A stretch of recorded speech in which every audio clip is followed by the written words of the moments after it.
ada tsunami, ada resesi, pasti pun kita tetap bisa hidup, kita tetap bisa makan sesuai sewajarnya kok. Semiskin-miskinnya kita, setidak-tidak mampunya kita, nanti di tahun 2003 atau dimanapun tetap alam akan ngayomi. Lihat dari orang gila yang di pinggir jalan, orang pemulung, mereka masih bisa makan. Kenapa kita yang normal kita takut dengan resesi-resesi seperti itu? Baik. Saderenge nglajengaken mirsani video sak jangkepipun, kula aturi kapurih nutul tombol subscribe supados boten ketinggalan video salajengipun. Kagem kemanfaatan video menika monggo dipun like, komen, lan ugi share. Mugi panjenengan sedaya pinaringan seger waras, bejo donya bejo akhirat, rahayu rahayu rahayu sagung dumadi. Oke, Kodarin, tadi saya kan kemarin ya melihat Kodarin itu semacam melakukan diskusi untuk ini penanganan bencana alam ya, karena Kodarin juga bisa memprediksi, tetapi juga bisa melakukan pencegahan biar tidak masyarakat itu tidak gelisah atau tidak hanya memikirkan mau terjadi bencana. Kemarin itu sebenarnya diskusi apa sih kalau saya boleh tahu? Jadi kemarin itu adalah diskusi tentang bagaimana cara penanganan banjir. Kan ini kan sudah masuk musim-musim hujan. Terus pun juga kita belajar dari kota-kota lain, semisal tuh di Tulungagung apa di mana itu kan banjir.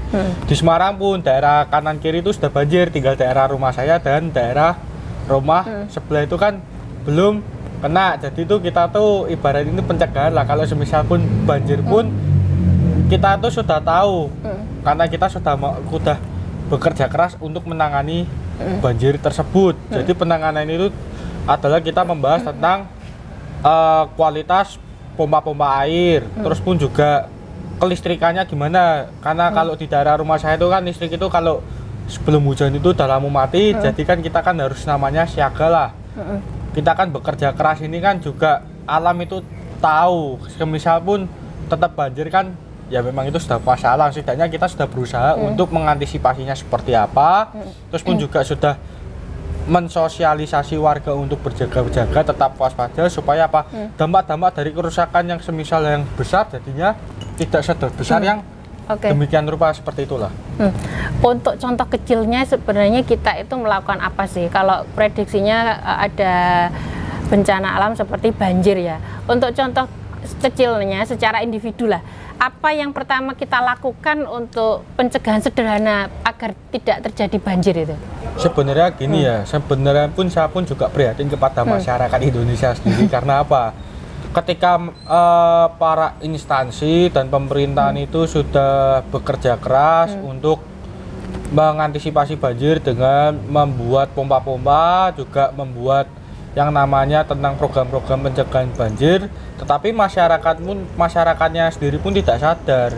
Karena apa? Ketika ada barang-barang itu dibuang ke kali, dibuang ke sungai, ada kasur dibuang ke sungai, tidak ada yang namanya kerja bakti massa membersihkan selokan, saluran bersama-sama. Ya jadinya gimana kalau salah satu dia tidak support, pasti pun juga yang lain pun tidak akan support. Jadi saya di sini ingin menghimbau masyarakat yuk bekerja sama dengan pemerintah mengantisipasi banjir bersama. Soalnya manusia pun juga pemerintah itu juga manusia, alat pun juga terbatas kekuatannya. Kita ini musuhnya alam. Kalau kita berkolaborasi dengan bagus, masyarakatnya mau dididik untuk menjaga kebersihan, tidak buang sampah di sungai, tidak membuang sampah sembarangan di tempatnya, membedakan sampah yang organik dan anorganik.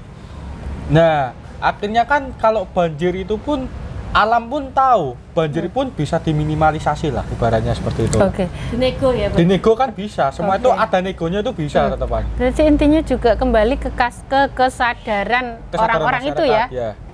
Jadi tidak bisa menyalahkan salah satu pihak, misalkan menyalahkan pemerintah menyalahkan alam, menyalahkan siapa.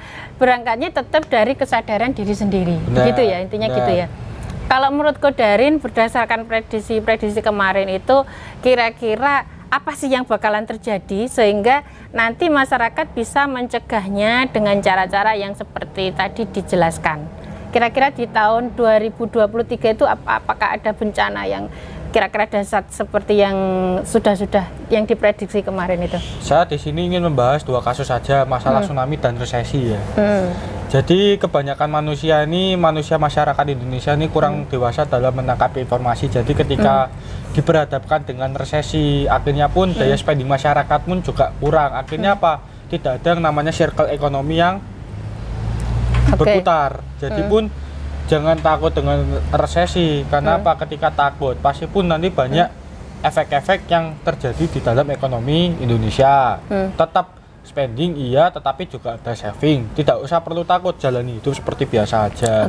Juga yang masalah tsunami ini memang akan ada dampaknya tsunami, tapi ya jangan takut. Setidaknya kalau sudah diberitahu ada tsunami, setidaknya ada barang-barang yang penting itu diungsikan terlebih dahulu. Juga untuk para pemuka agama, lakukan doa massal untuk menekan vibrasi kemarahan dari alam semesta ini. Jadi itu sekedar saran saya, menyediakan sesajian persembahan untuk alam semesta, merubah diri berdasarkan kesadaran diri kita sendiri. Tidak perlu takut, sebarkan afirmasi positif di setiap penjuru. Pasti Indonesia aman, walaupun ada tsunami, ada resesi, pasti pun kita tetap bisa hidup, kita tetap bisa makan sesuai sewajarnya kok. Semiskin-miskinnya kita, setidak mampunya kita, nanti di tahun 2003 atau dimanapun tetap alam akan ngayomi.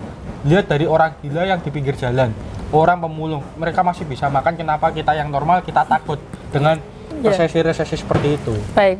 Berarti menurut Kodarin bahwasanya memang menyetujui bahwasanya tahun depan itu ada resesi dunia dan adanya bencana seperti tsunami gitu ya. Saya tertarik dengan pembahasan resesi dunia gitu ya. Memang ini sangat marak sekali kaitannya dengan resesi dunia, bahwasanya resesi dunia terutama melanda di negara-negara yang maju. Kok seperti itu? Apakah Indonesia juga termasuk ini ya? Kalau saya menurut saya sih Indonesia nggak termasuk lah. Karena apa? Indonesia negara yang diberkati, diamini saja. Mari sebarkan afirmasi positif. Indonesia tidak kena resesi. Tetap jangan takut. Intinya jangan takut dulu lah. Kalau saya melihat itu resesi itu ibarat ini kan kayak pembatasan untuk kita tuh spending. Jadi kan ekonomi kan macet. Nah, kalau misal ekonomi macet kan pasti dampaknya kan juga secara luas. Tapi menurut saya memang kita harus ada saving, mikirin dapurannya di WC. Kita tetap kerja secara ikhtiar aja lah, nggak usah mikirin resesi. Kita urusin rumah tangga, kita kerja sewajarnya. Yang penting kita bisa makan itu cukup lah. Jadi tidak perlu gelisah dalam menghadapi isu-isu seperti itu ya, intinya ya. Nggak perlu gelisah lah. Nah, terus untuk pencegahan pertama, bahwasanya kan itu masih akan terjadi ya resesi itu, atau mungkin sekarang sudah ya? Ya, sudah mulai ya. Sekarang pun sudah mulai, tapi kan Indonesia ini kan belum termasuk. Di negara-negara lain kan sudah tuh banyak demo di Jerman, di mana kan sudah banyak demo. Indonesia menurut saya tidak akan kena resesi terlalu parah. Nah, soalnya Indonesia pun kita hidup susah pun juga sudah bisa. Kenapa kita takut? Karena kan di sini kan SDA-nya kan sudah banyak, UMKM itu kan sudah banyak. Kenapa kok kita takut? Kalau di luar negeri pola hidupnya kan masyarakatnya malas. Kalau di sini masih mau mencangkul, mau bertani, mau apa? Kenapa kita harus takut? Di sini kan alam sudah menyediakan SDA-nya, sudah menyediakan pangan-pangannya pun. Kenapa kok kita harus takut? Kalau kita takut, kita tidak mempercayai yang namanya kekuatan ilahi. Ya, saya setuju dengan pendapatnya Kodarin, karena pada dasarnya di daerah maju itu memang terlalu tergantung dengan teknologi serta barang-barang yang diimpor ya. Nah, seperti itu. Terus kalau Indonesia Nusantara ini mungkin masih banyak hasil dari alam itu yang bisa kita makan. Jadi nggak perlu terlalu khawatir begitu ya, istilahnya begitu ya. Nggak usah terlalu khawatir. Kak jahe ini kan orang luar negeri kalau beli jahe ini kan mahal. Di sini murah, 5.000 bisa dapat kok. Kalau di luar itu kan mahal. Ya berarti kan Indonesia ini kan sudah kaya. Itu masuk dalam yin dan yang lagi. SDM-nya juga balance, SDM-nya juga balance gitu loh. Jadi mungkin perlu memberikan semangat kepada petani ya. Petani kalau misalkan punya ide untuk bercocok tanam, rasanya kan ini negaranya juga negara subur makmur, gemah ripah loh jinawe. Nah, apalagi yang perlu kita resahkan itu loh, kalau nggak rasa syukur itu. Jadi kalau kita kaitkan dengan berspiritual yang sederhana aja, supaya kita itu tidak gelisah dengan isu-isu yang berada di depan kita yang akan terjadi itu menurut Kodarin seperti apa? Yang sederhananya aja untuk generasi muda ini bersepiritulan seperti apa supaya kita nggak ada ikut-ikut bergejolak seperti keadaan yang sekarang ada itu. Tetap dipantau informasinya, tapi jangan terbawa arus, tetap jalani kehidupan seperti biasa aja lah. Jangan gelisah. Ketika gelisah, kita pun ibarat itu kita menghina kekuatan dari alam semesta. Ketika pun kalau kita tidak gelisah, tetap percaya diri, tetapi kita tetap ada yang namanya kesadaran diri untuk berjaga-jaga. Ingat kata Sabdo Palon, eling lan waspada. Jadi kita dielingki itu resesi. Kita juga harus waspada, kemungkinan terjadi itu ada, tetapi kita tidak perlu yang namanya takut. Karena apa? Pada dasarnya ketika ketakutannya dikumpul, akhirnya terjadi ya, situasi demikian rupa, akhirnya terjadi chaos. Jadi ya nggak usah takut, nggak usah gelisah lah. Buat apa gitu. Oke, berarti memang sebelum adanya persatuan ataupun kesempurnaan memang harus ada chaos dulu memang ya? Ya memang. Oke. Lah itu tadi yang saya tanyakan, bagaimana cara generasi muda itu supaya bisa tenang gitu loh, tidak galau lah istilahnya gitu. Menurut Kodarin apa yang harus dilakukan secara sederhana aja? Mungkin kalau Kodarin mungkin sudah bisa damai dan nggak galau ya, karena tiap hari memimpin doa, barangkali seperti itu. Tapi kalau generasi muda yang lainnya seperti apa menurut Kodarin yang harus dilakukan? Loh, manusia itu ada galonya, saya pun juga kadang tuh tergalau juga. Cuma kan bisa galau ya ternyata ya? Bisa galau karena kan vibrasi alam ini kan juga kena ke nurani saya lah. Ibarat gini aja, bagaimana kita cara mengolah emosi dan cara biar kita tidak galau. Ya banyak-banyak prihatin, membina diri kita. Jangan melihat ke atas terus, kita juga melihat ke bawah juga. Itu. Kita kan juga kita terima nih, kita minum susu coklat di kafe ini aja, kita kan juga sudah hitungannya kita sudah diberkati juga. Oke, jadi intinya kita nggak boleh terlalu melihat ke atas, tapi juga ke bawah sedikit terus tengah-tengah gitu ya, seperti itu ya. Ibarat itu kita tuh menerima keadaan diri. Menerima keadaan diri, jangan terbawa gengsi. Intinya seperti itu. Istilah sekarangnya self love gitu ya. Self love. Oke, ya.